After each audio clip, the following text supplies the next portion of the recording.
What's going on, everyone, and welcome to another episode of Talking in Bits, where we walk you through Bitcoin bit by bit so we can provide you with the information you need to succeed and persist. Back with episode 40. Episode 40, bro. What's up, man? Long time coming. What is it? The Bears are getting wrecked? I don't know about that financial lingo, but that's what I keep hearing. Yeah, Bears get wrecked.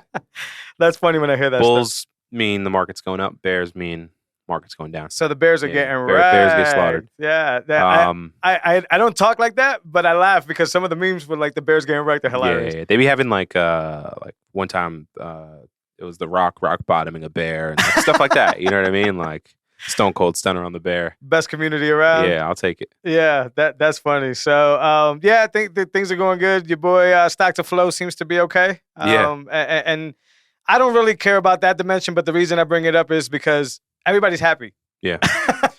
People are happy when the market's bullish. People are depressed and sad when the market's bearish. It does this all the time, guys. It does. But if you cared deeply, yeah, you always be happy. You have it. The majority of the people don't have it. Bro, I don't really check the price anymore. You see what I'm saying? But I bring it up for that because now everybody's happy. The people that are building kind of got more oomph, right? Mm-hmm. And they're going for it, and more news gets announced faster, right? Like there's bullish runs of like developers doing stuff, con artists selling courses. So let's plug right into that. So, your boy Pomp. By the way, when we say your boy, if you're not from where we're from, that probably doesn't mean that it's your boy. And it's probably somebody you don't like or you don't get along with. But your boy Pomp, and I got it right here, Natalie Brunelli. Brunel, sorry. Brunel, no Ellie. Brunel. I don't know much about this young lady, but the post says, why did I and Pomp Ilano, I can't even say that name, but Pomp and I want to create an educational and community building series designed to bring women into Bitcoin and give them voices and the network. Well, because the gender gap is blaringly obvious in this space. And then she does like a thread. I don't need to see the Sounds like they're selling courses, bro. That went to sleep, so I wasn't recording. That's cool. No, we just keep it going from here. I ain't worried about it. But yeah, so Natalie Brunel, just for the audio is still good and it's intact. So what were you going to say, man? Because right off the bat, I don't need to see anything further here. Yeah, no, they sound like course creators and marketers. Well, my thing is that I don't know this lady. And then immediately... That's what the play seems like to me. I agree. Yeah. And then immediately she has like the first thread is, this is a BlockFi survey. 94% of women have heard of cryptocurrencies. What is a cryptocurrency? I don't know. Once again, your original post, women in Bitcoin. Hashtag Bitcoin. Yeah. Now, all of a sudden, the very first second, you talk about cryptocurrencies. Yeah. Don't take advantage of the hashtag. That's what you're doing there. So you're hijacking, you're smart. You're a marketer. You're hijacking the Bitcoin hashtag. You tag probably one of the bigger personnels on the space right now, a.k.a. Dan Hell 2. Right, so you got this guy here, and then she put Bitcoin the third time, and then in the thread she tagged BlockFi. Right, so this person knows what she's doing to harvest this attention. You're trying to highlight something that's not currently a problem.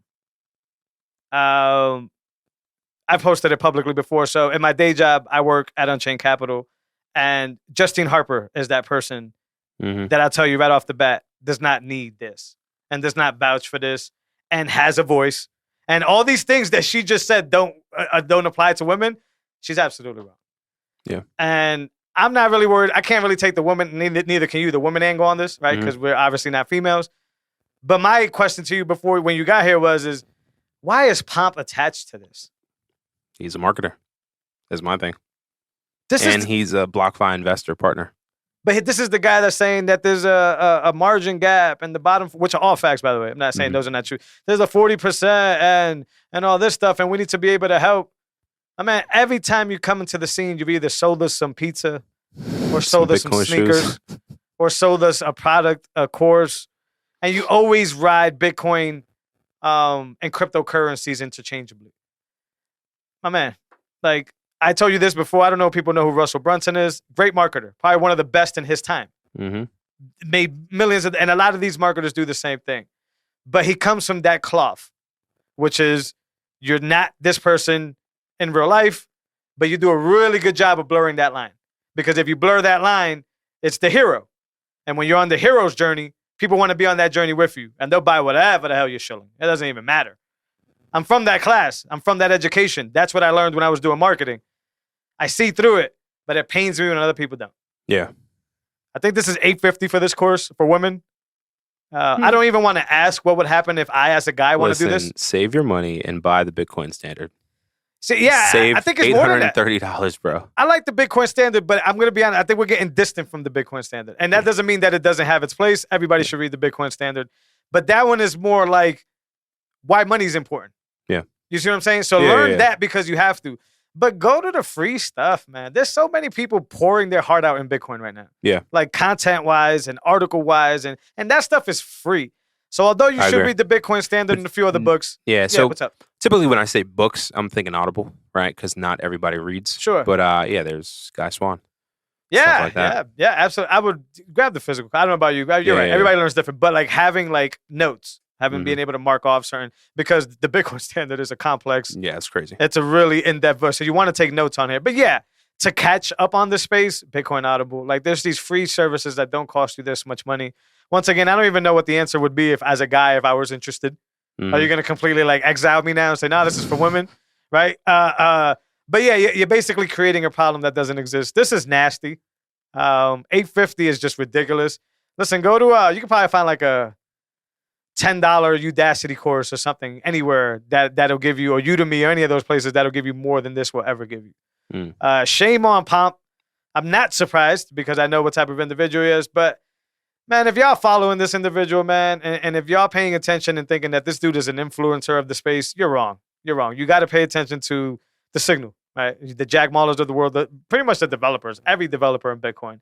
But it's not Pomp and it's not these other figures. So Natalie Brunell, sorry, not sorry.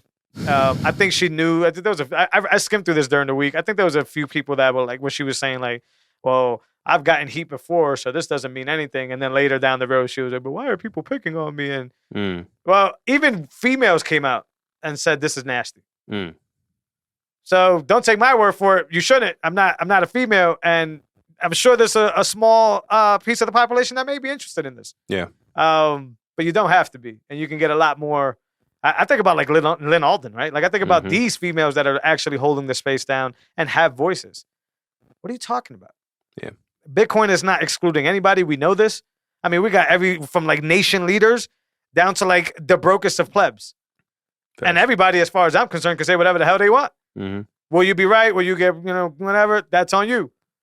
But at the end of the day, that's just the way it is. This is a shame on Pomp once again.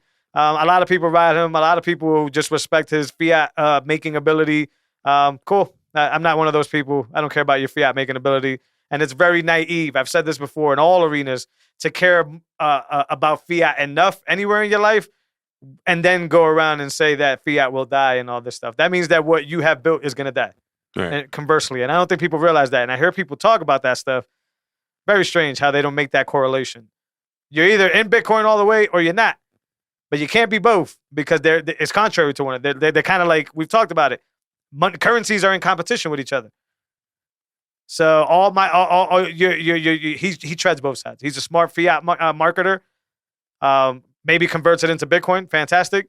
But that blurriness when there's so many people in Bitcoin that are so pure to it and are given so much knowledge and so much wisdom and so much experience and so much contribution. Why the hell are we wasting the time with these people? Yeah. I don't know why that works. It works. It caused a big rust. We're talking about it.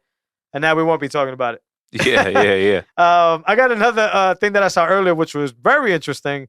Google has, and this is from Bitcoin Magazine, Google has partnered with BAKT, BAKKT, to provide Bitcoin payment solutions.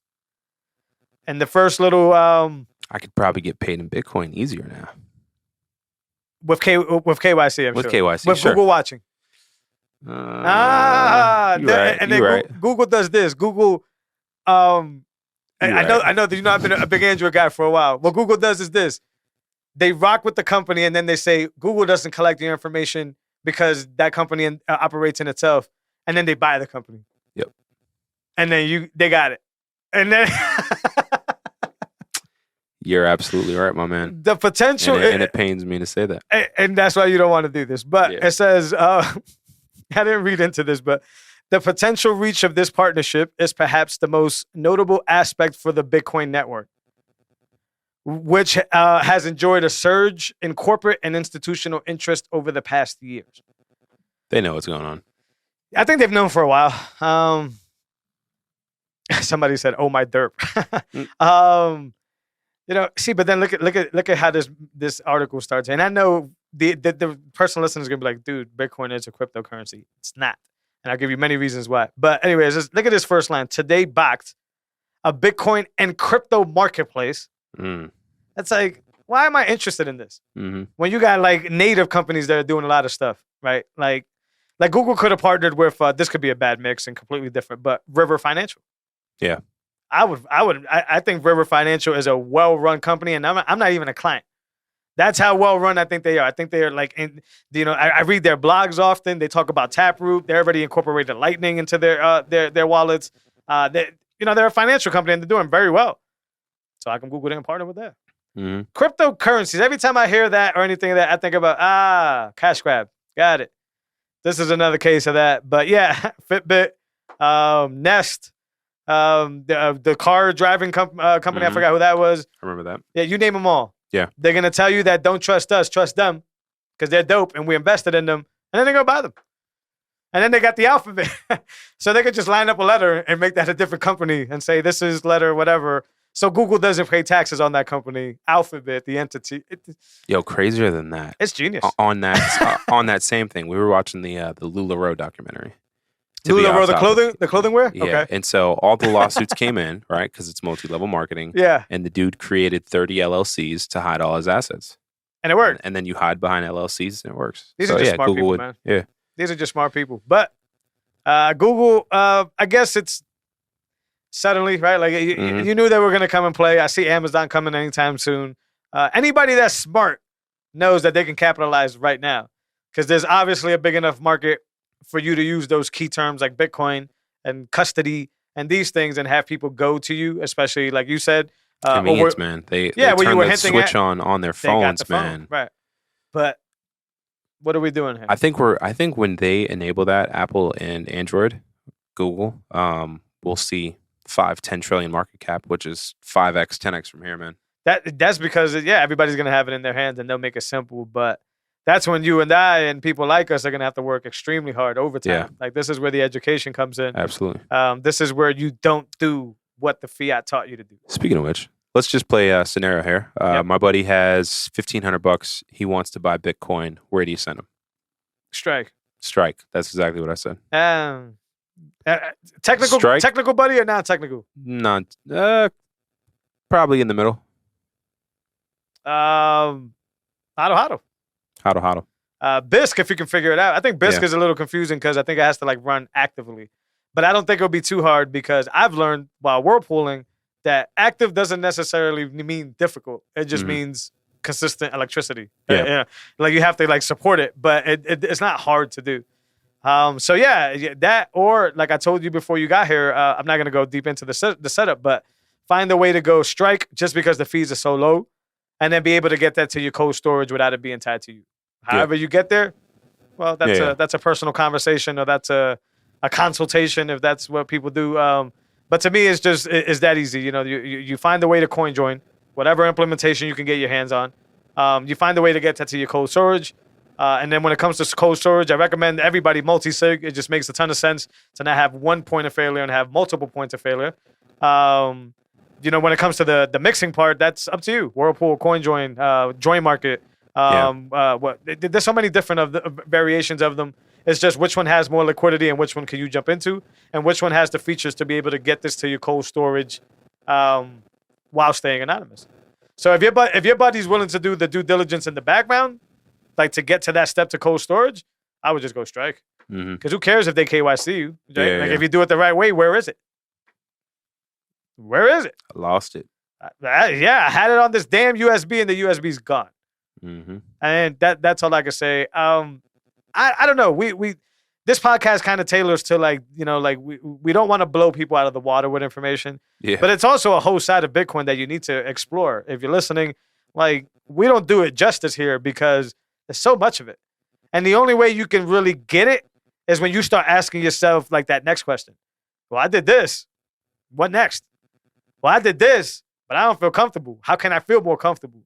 There's an answer for most of these things, which is the beauty of Bitcoin. Like I call it like, remember in the 90s, they used to say like the NBA was jazz. Remember that whole slogan? Yeah, I feel like the mechanisms of Bitcoin are like this poetry, like this jazz. It just kind of connects and does this thing, and it does it without you caring, without you needing to do anything. It doesn't matter who you are. So how deep does your buddy want to get into it? Yeah. But I would do Strike over any other KYC. Gotcha. I wouldn't do Coinbase. Yeah. That's just, I don't know how many opportunities you can give somebody or an entity, or like how do you keep fucking up and still be good? That's very weird to me. That actually worries me. Like, meaning that I think they're, that like they're funded basically. Like this is like a spook, like a big organization that's a spook, because it's like a Facebook. They were created to harvest your data. You're a business owner, right? Multiple business owner. Yeah. What happens if you fuck up, dude? Often. Yeah. What happens? Tell me. Oh yeah, no, it's you're over. yeah, it's over. It's over. They're booming. Like you go right now, you see the charts. They're doing this. Quarterly, their earnings are crazy. Very strange. But that's the same deal allegedly that they talk about with Facebook. That it's listen, underground operated. You're talking about this. You're talking about the person who hates Facebook the most in life. I mean, I will die on that. Like, that is the evilest company of all time. Yeah. And I don't have any proof to back this, but in my experience, from the things you hear, from the things you know, it kind of seems like they're the worst company of all time. And if you've run any type of like marketing, like ads in their platform, you're gonna see why. Like, it's like you harvest people and then make money off of other people. Like, you have this exchange where it's like, give me your info for free, and I will charge homeboy. Give Jose's info for free and charge Ben to sell to Jose. That's evil, dude. That's like useful, but evil, right? And that brings us back to the fiat, the poison. But it's... Yeah. I don't know, man. It gets crazy, but I keep circling back to your buddy because I don't want to get off of that. Just I would Strike, find a way to be oblivious. Strike, Whirlpool, cold storage? Whatever because or should it go from like a... Because in order to Whirlpool, you need to be on all the time, and most people are not willing to make that commitment. Yeah. So like, you either, whether it's your laptop, your Node, your computer, whatever it is, whatever you're running the Whirlpool client on, for your post mixes, it needs to stay on. Because what it does is it queues up your UTXOs, and the way Whirlpool, I don't know about CoinJoin, I don't know about Join Market. The way Whirlpool works is, for every mix to start, you need 2 mixers is what they call it, and 3 post mixers, right?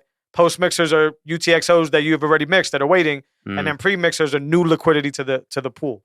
So it's me putting up new sats or somebody new coming in, right? So what the system does is it grabs 2 pre mixers and then randomly grabs 3 and starts a pool, right? Starts a Whirlpool.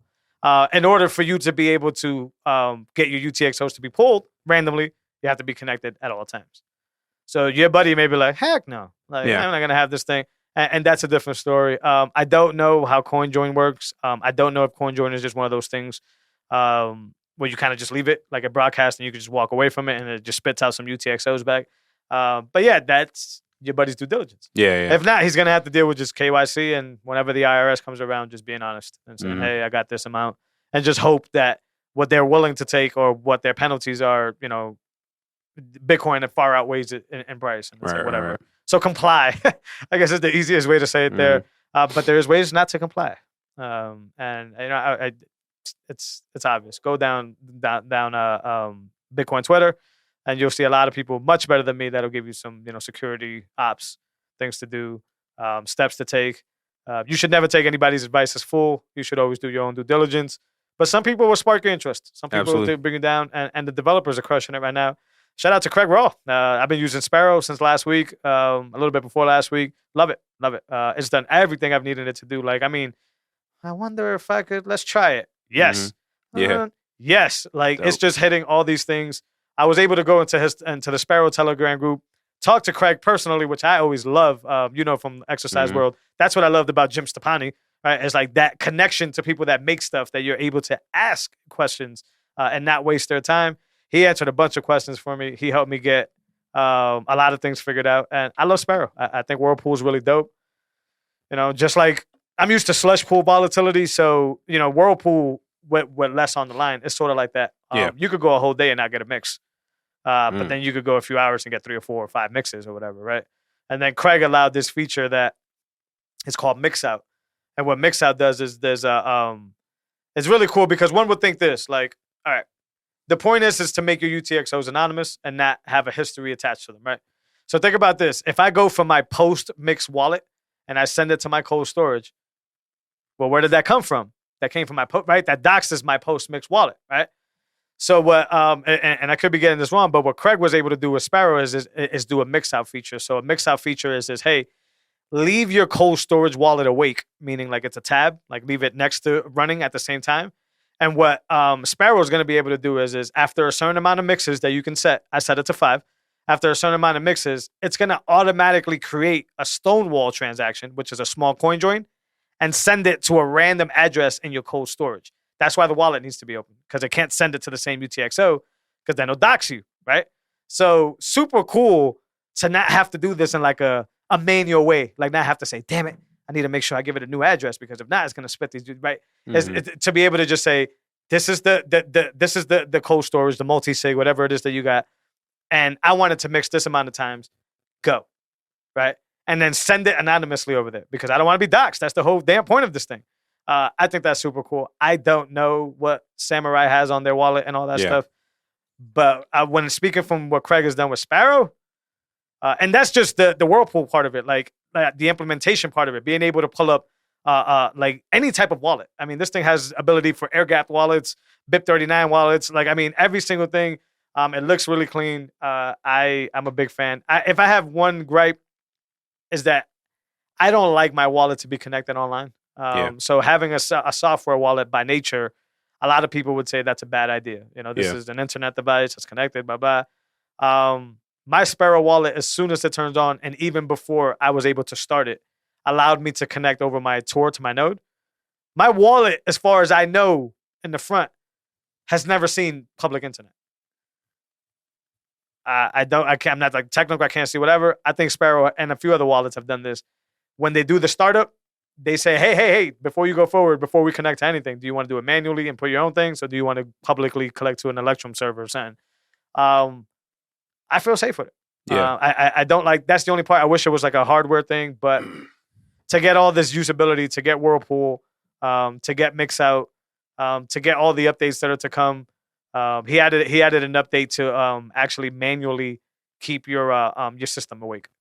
So before in the docs, he was recommending like a few different apps that do that for you. Mm-hmm. Now in the latest update to Sparrow, he actually added in the tools section a check that says, "Hey, leave the system awake." So when you're whirlpooling, you can keep it awake. Yeah, that's something he didn't have to do. Really small, cool things, and support. If I could reach out to you and you can give me an answer, I'm rolling with you, man. I'm rolling with you 1,000%, man. Right. So super cool stuff on that end. Now, on that, when you're sending to cold storage, would you advise for someone to create a new address for every send that's going to their wallet, or would you reuse a cold storage wallet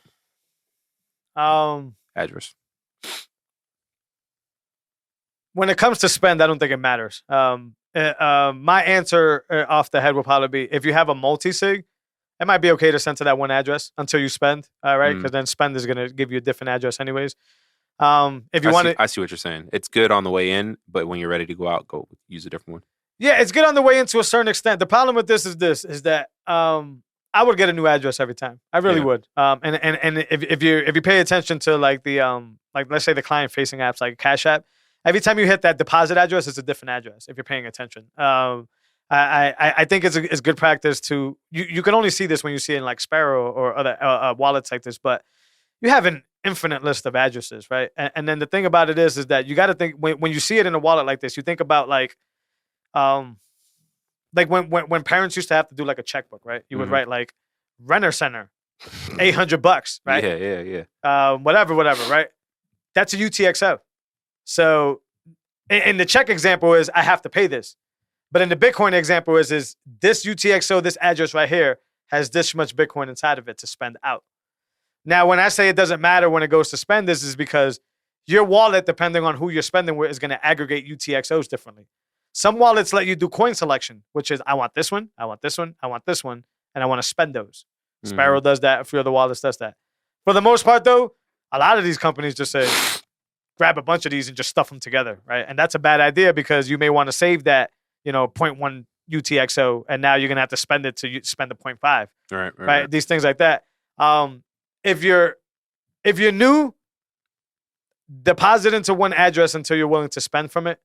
But know that if anybody gets their hand on that address, they'll see every single piece of transaction that's gone in there, meaning they'll see every single Bitcoin that's in it. And if you find yourself in that position, you could send from that address to a new address. Yeah, then you get doxxed, though. They'll be able to see where it came from. So in my opinion with that, it would be is from there, if you really want to just get off the grid, quote unquote, now you're going to have to send into your Whirlpool wallet. Gotcha. Right? And then whirl it a few times. And then send it back to your cold storage completely fresh. To a new address in the cold storage. To a new cold storage. Cool thing about MixID is it handles the address management for you. Yeah. So it's just going to spread it out to different addresses. So like say on one day I land on 5 Whirlpools at the same time. It's probably going to spit both of those UTXOs into one address because we've landed at the same time. But I don't want the ones that clear 4 or 5 days later to go back to that same address. You're doxing my wallet. So MixOut, you'll see it. It purposely picks the different addresses, random addresses. And that's okay for you because when you go to spend from your wallet, all those UTXOs will congregate to get you your basically when you look at your wallet, you're not gonna be like, oh man, I only have this. Where's the rest of it? It's gonna add it all together. Yeah. So for privacy's sake, I would say get a new address every time. And HD wallets, which are I always forget the bit, it's either 39 or 45. Allow this. Like your wallet will always spit out a brand new thing. By the way, kudos to Blue Wallet. I'm able to just pull up a QR code from my wallet anytime on my phone. Fire. I don't really know when I'll ever use that, but it's super dope that I can do that. And now when you create a new address, can you delete those or no? No. Okay, actually, you can spend out of them and then they stay there. Most good wallet software is not going to serve it back up to you again. Okay. But if you have, it's going to go in order. But if you have coin control, and in theory, you will still see that address. And you can go back to it and you can send more to it. Gotcha. But for privacy's sake, probably not the best idea. Yeah. But Taproot probably help all this stuff out. And coin joining in general helps that stuff out. If you're willing to do, like most things in Bitcoin, the due diligence, right? Like if you're willing to actually have your node running at all times and you'll be able to verify your own transactions and have sovereignty. If you're willing to keep your laptop running for a little bit of time, you'll get some anonymous, because the cool thing about Whirlpool is you pay the fee to get in, but all your other mixes are free. So you can stay in there as long as you want and just leave it on and queued. And the thing will just keep mixing for free. So you can get as anonymous as you want for absolutely free for paying one-time fee. That's very powerful. But most people are like, you got to do this. You got Marty Bird. You got to do this. You got to do that. You got, all right, well, I mean, when the shit hit the fan and you got to do some things, you need to be able to walk away with this wealth. That's another thing that people keep ignoring is they talk about wealth a lot, but they don't understand that it ain't worth shit if you lose it. Or it ain't worth shit if they take it. Or it ain't worth shit if they could give you instructions on how to use it, right? Like, just these tools are free. Sparrow is absolutely free. Listen, in the fiat world, Sparrow would be like a $99 a month SaaS. Yeah, absolutely. 1,000%. Oh, it probably will be at some point. Fuck that. Like, I don't want it to get there. And if it does, fair. I don't want it to get there. No, I just mean like if Bitcoin is $5 million, like that's I just mean I'll still have my Sparrow wallet for free. yeah. The market will just like demand those kind of things. They'll just add features around it, but you can't give good wallets and charge me for it. Why? There's a plethora of them that are dope, that are getting better, that don't need it. I'm still curious to see what MBK has up his sleeve with the code card. He's getting a mad heat for numerous reasons. And I agree with a lot of the heat, but boy, do I think he's coming with something hard. And I don't know what NFC is one thing. There's a few other things, but that I was using going through some security stuff the other day. I was using a code card, and I was like, this is a device. Like this thing right here just does what it needs to do, plays no bullshit, and does it very well. Until you have one in your hand, it's one of those things. But I'm curious to see what MBK got going on. Let's talk about the good and the bad times to send transaction fees. Yeah. I've noticed, I mean, even in a short period of time that I've been using cold storage, sending to addresses, there's been less and less fees as time goes on. And I typically send in the morning. But I remember some of those fees were like $7 for the transaction. I'm like, I'm probably just going to hold off on that. Definitely. Yeah. You know what I mean? But now it's like 50 cents maybe when I've been sending. So depends on so many different things. Yeah, let's talk. And what does it depend on? Transaction size, right? Like, so what the size of your script. Multi-sig by nature are bigger transactions. They're going to cost you a little more. The how many blocks you are behind, I would say, or ahead, depending on how you look at it. When it comes to clearing your transaction, how fast do you want this transaction to get off? That's another important part of your fees. Yep. What are you doing? Are you opening a Lightning channel? Are you doing a Whirlpool? It depends on so many different factors. Just check out, Clark Moody's dashboard. Bitbo is somebody put me onto that. That's more of like a financial facing one, but it's a really nice dashboard. Just see how many blocks are, like when you're going to do a transaction, plan ahead. Just see how many blocks you're behind. If it's like I found that overnight, I'm not up overnight, so I can't say overnight, but early morning, I'm up like 4:30 in the morning till about like 7 or 8:30, maybe even later. You're within 2 blocks, right? 2 blocks to clear. For those of you that don't know, Bitcoin keeps ticking every 10 minutes or so. It clears a block. Until the block clears with your transaction on it, you're not confirmed. That transaction is not settled. And I and a lot of people will still argue that after 2 or 3 more blocks after that, your transaction is not settled. Because at that point, there's no way anybody could go back and undo the blocks. So wait for about 3 confirmations. That's the way to go. But when it gets on the block, each confirmation is a block that's been cleared. Correct. Yep. Got it. Yep. So that means there's the block height is going up.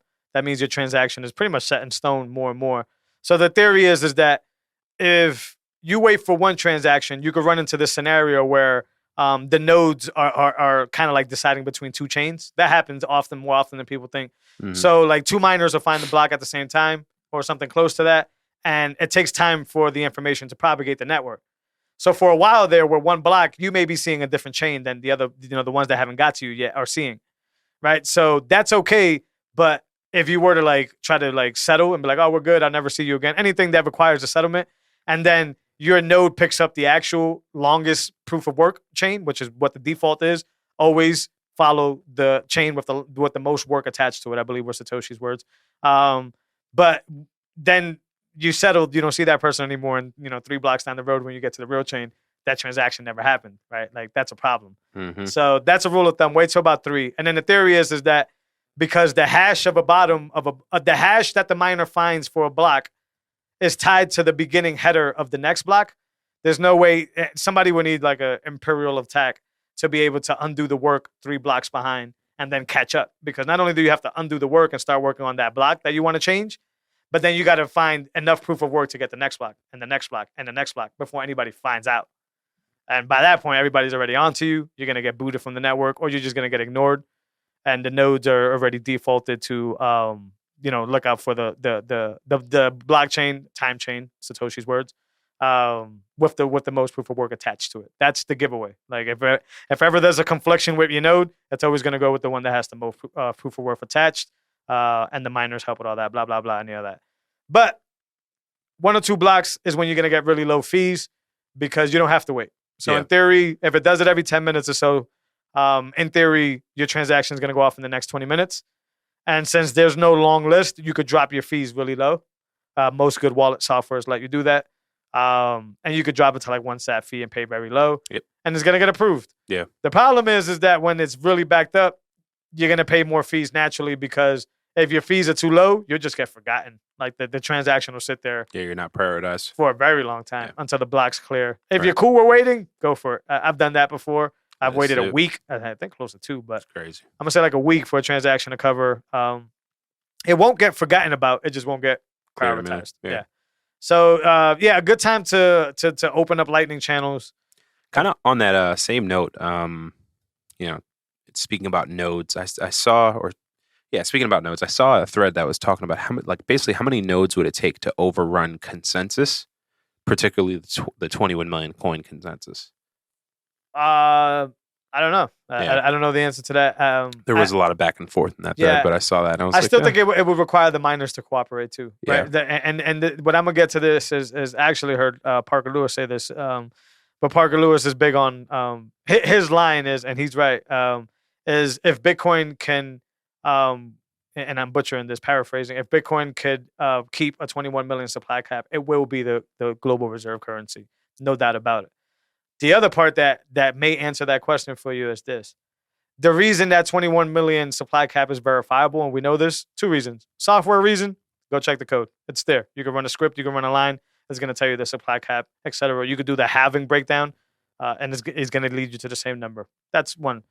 But what he says is absolutely correct. It will always be 21 million because there's too many incentives across the board for anybody to fuck anybody else.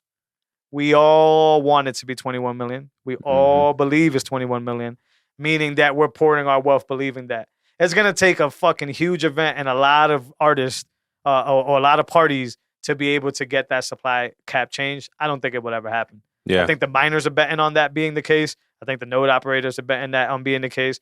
The investors are betting on that being the case. The average pleb is betting on that being the case. And humanity is betting on that being the case. I don't think that's ever going to change. Yeah. And there is no way that I know of to change it. Maybe a hard fork, like to completely change Bitcoin and say, well, now it doesn't say this. But how many people are going to vote for a hard fork? Not too many. The incentives are too spread out and too bullish right now for anybody to want to screw the network over. And if you play with 21 million, it becomes a shitcoin. It's over. Yeah. I don't think it'll ever change. So I don't know if that answers the question, but I thought that was very interesting. The incentives are too spread too thin. Are distributed too well is the better way to say that. For anybody to ever want to change 21 million. I agree. So here we are, 21 million it is. And to me, I agree with him. To me is, that formula of the US dollar. But I like that he stands hard. He's not even giving the if. He's basically saying, listen. It's a matter of when. Well, he's giving the if, but he's saying, the only clause is that we keep intact the 21 million. Other than that, it will be the global. Right? It's not kind of another, it will be. Because historically, we care about scarcity, we care about fungibility, and we care about, I don't know if this is a word, but transferability. Right? Transportability, yeah. Those are the three things that we care about ever. Right. Bitcoin, it doesn't even have to do with Bitcoin. It has nothing to do with the word Bitcoin or what Bitcoin is. What it has to do is that Bitcoin mastered those properties. Facts. That's why it could have been called Kaka coin. It doesn't. Yeah. But if it masters the properties, humans will gravitate to it. Consensus will be reached.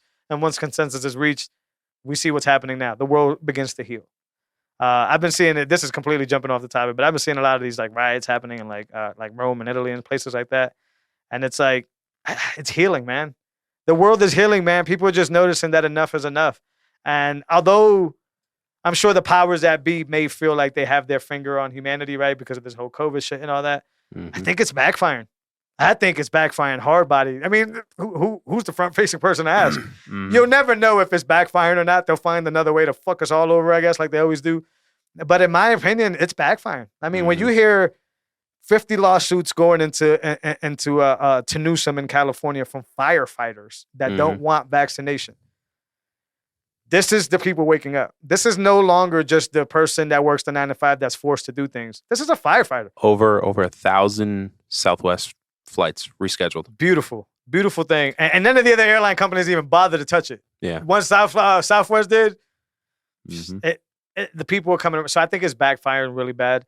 I keep reminding people, even away from Bitcoin, just pay attention to signal. Gravitate to a signal and forget about everything that's happening. Everybody's just talking shit about shit. Nobody knows nothing about nothing. But I know what, when you see signs of thousands, hundreds of thousands of people. I mean, I'm not talking about like St. Vincent's Hospital, 5 people in front of the hospital tip. Yeah. I'm talking about like a mob of people for 13 weeks straight showing up. The world is healing, man. The world is healing, man. The motto was always fix the money, fix the world, or whatever. You fix the money, you fix the problem is that when the leader of the money has the strongest military in the world, you can't fix the money.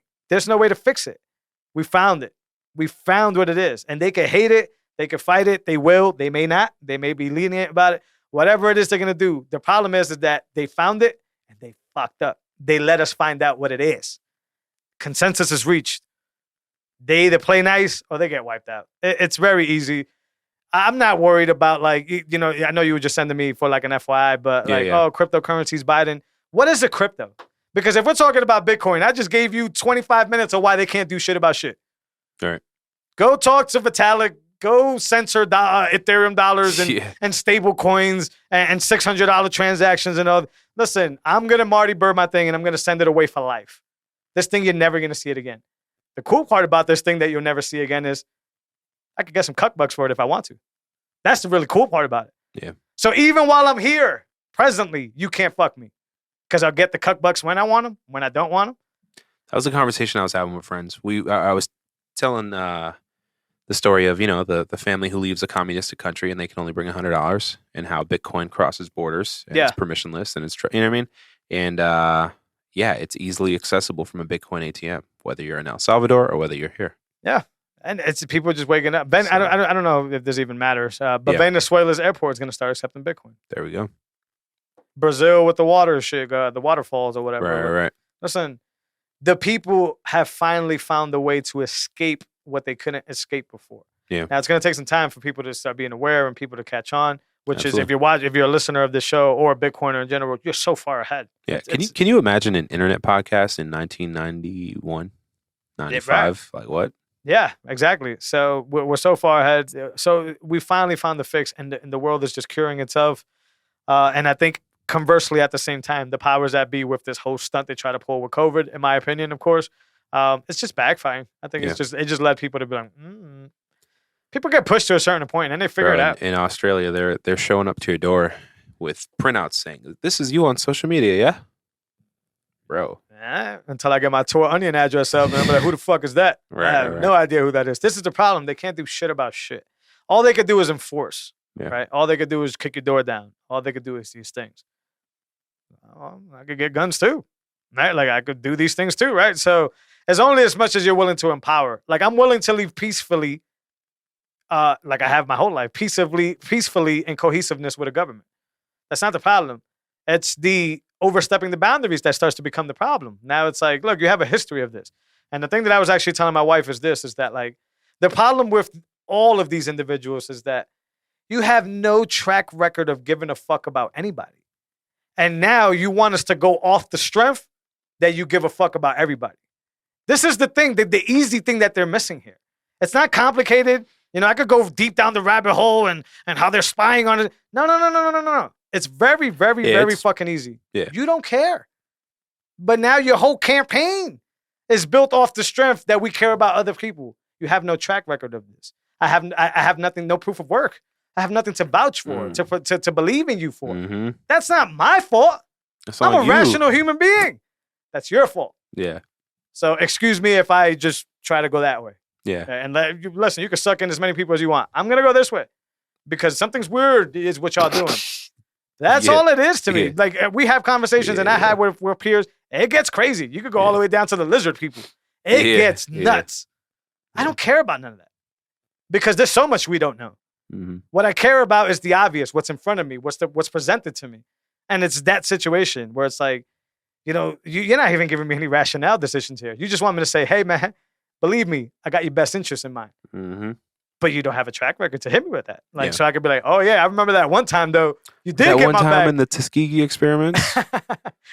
You know what I mean? I can't even think of like a tax break that I've ever gotten. Like, I remember that one time. I never got anything from the government.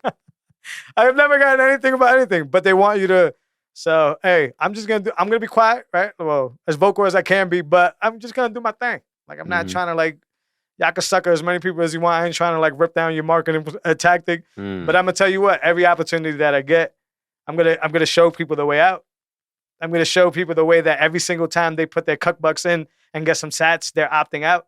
Right? And if they really want to get deep, I'll go as far as educating them how to remove these things from existence. But that's not me. That's because standing on the shoulders of giants. There's always gonna be. Like the cypherpunks are on our side. Yeah. So for all the wang about the Googles and the Facebooks and all this, yeah, that's dumb. Those are the other type of coders.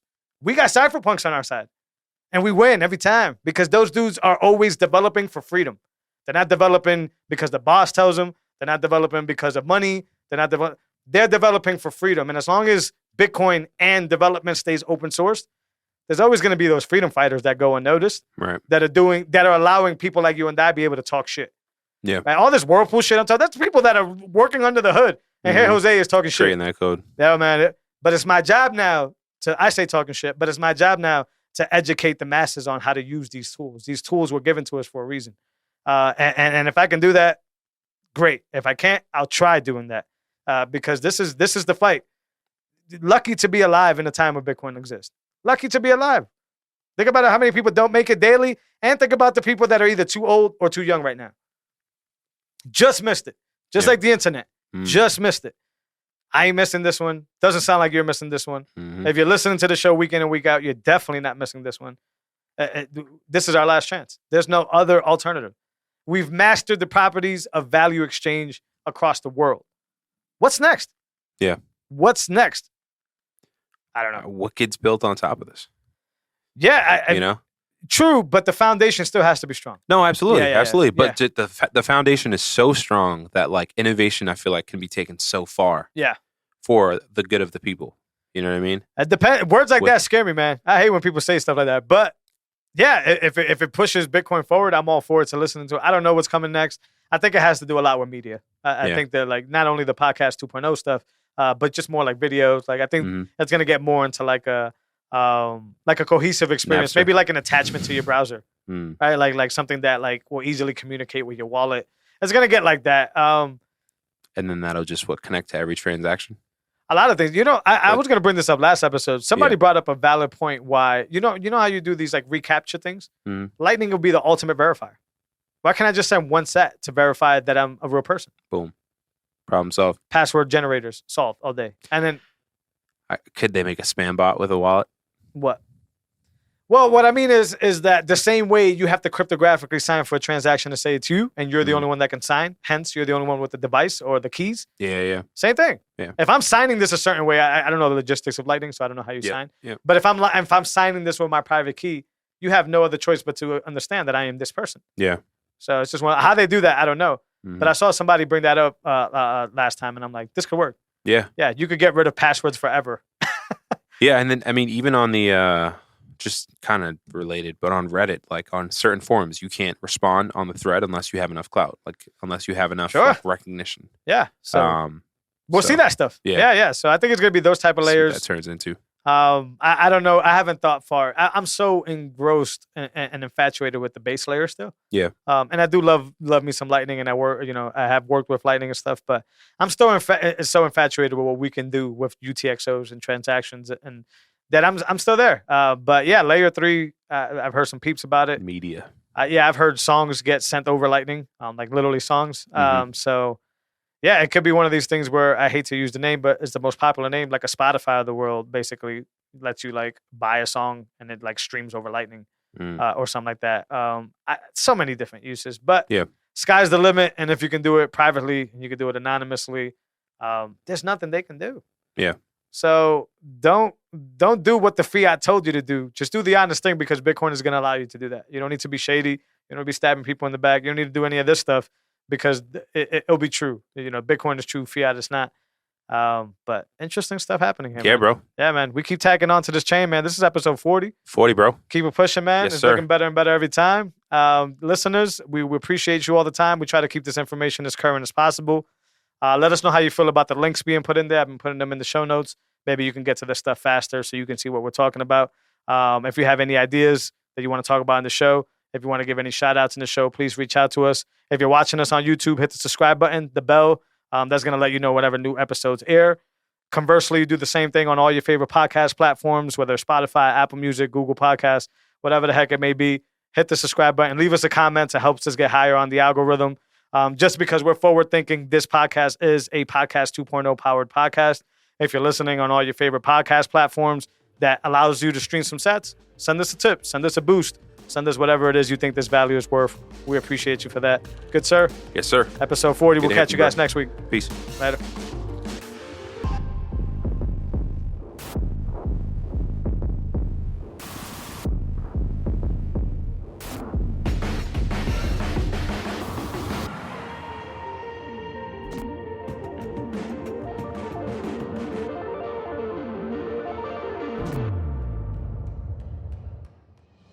All opinions expressed by Jose and Ben or any of the guests on this show are solely their opinion and their opinion alone. Their opinions do not reflect the opinions of any of the sponsors or other parties involved in the recording of this show. Do not treat any opinion expressed by Jose and Ben as a specific endorsement to make a particular investment or follow a particular strategy. Their expressions of their opinion on this show is purely for informational purposes.